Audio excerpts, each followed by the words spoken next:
జై బంగారు తల్లి. నా పేరు హేమకృష్ణ, మాది చీమలపాడు. నేను గత 25 సంవత్సరాలుగా సాయిబాబా గుడిలో సేవకుడిగా విధులు నిర్వహించి భక్తుడిగా ఉన్నాను. నా మిత్రుడు బ్రహ్మారెడ్డి ద్వారా ఇక్కడ మైలవరంలో అనుగ్రహ బంగారు తల్లి దేవాలయం ఉంది, ఒకసారి రా అని చెప్పి ఒకటికి 10 సార్లు పదే చెప్తూ ఉంటే ఏం వెళ్తానులే అని చెప్పేసి నేను నెగ్లెక్ట్ చేశాను. కానీ ఒకరోజు అనుకోకుండా ఆ తల్లే ఈ గుడికి రప్పించింది. అనుకోకుండా ఆ రోజు వచ్చిన దగ్గర నుంచి ఎప్పుడు శుక్రవారం వస్తుందా, ఎప్పుడు గుడికి వెళ్ళాలా అనే ఆలోచనతో ఇక్కడికి రావడం జరిగింది. ఇలా జరుగుతూ ఉంటే కాలక్రమేణా నాకు అనుకోని ఒక బాధాకరమైన సంఘటన జరిగింది. ఆ బాధని పంచుకోవడం కోసం ఇక్కడికి వచ్చి, అమ్మా నాకు ఎందుకు చేసావిలా అని బాధపడుతూ ఉంటే తల్లి చెప్పింది, బాలుడా నీకే భయం లేదు, నేనున్నాను, నా మీద భారం వేయి, నీ కష్టాలన్నిటి కూడా తీసే ఒక చేత్తో తీసేసినట్టు తీసేస్తాను అని నమ్మబలికింది. ఆ అమ్మ మాటలతో నాకు ఒక రకమైనటువంటి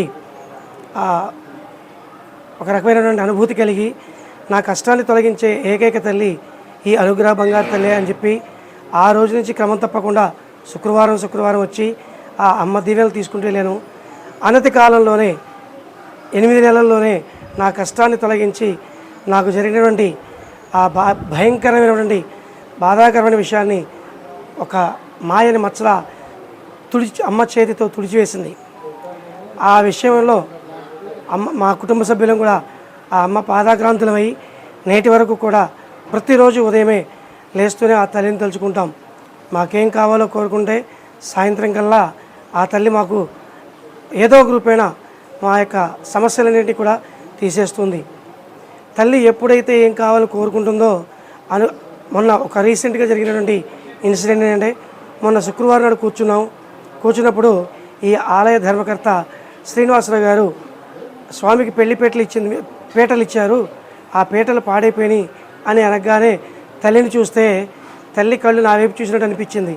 వెంటనే స్వామి మళ్ళీ వచ్చే వారం కల్లా నేను ఇక్కడ పీటని ఏర్పాటు చేస్తాను అని చెప్పాను. అదేవిధంగా ఇంటికి వెళ్ళగానే నా మిత్రుడి ద్వారా ఆ టేకుతో చేయించినటువంటి 3/2 సైజుతో సుమారు 5,000 రూపాయల విలువైనటువంటి ఆ పీటను తెచ్చి మళ్ళీ ఇదే రోజు ఆ అమ్మ చేతికి ఇచ్చి ఆ అమ్మ అనుగ్రహాన్ని పొంది ఉన్నాను. ఇలా చెప్పుకుంటూ పోతే ప్రతి విషయంలో వెనుకుండి అమ్మ నన్ను నడిపిస్తూ ఉంది. నేను ప్రతిరోజు వాక్కి వెళ్ళినప్పుడు నాకేం కావాలని చెప్పవసరంలా, అమ్మ చేతిలో చేయి పెడితే, బాలుడా నీ అన్ని కార్యక్రమాలని, నీ అన్ని విషయాల్ని నేను చూసుకుంటాను, నా మీద భారం వెయ్యి, నేను చూసుకుంటాను అని భరోసా ఇచ్చి నన్ను ముందుకు నడిపిస్తూ ఉంది.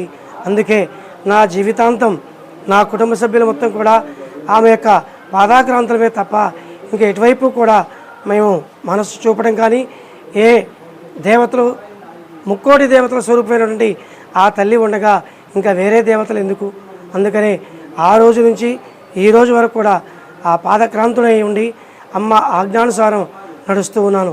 ఇది నాకు జరిగినటువంటి అనేక సందర్భాల్లో అమ్మ నిదర్శనాలు ఈ విధంగా ఉన్నాయి. జై తల్లి.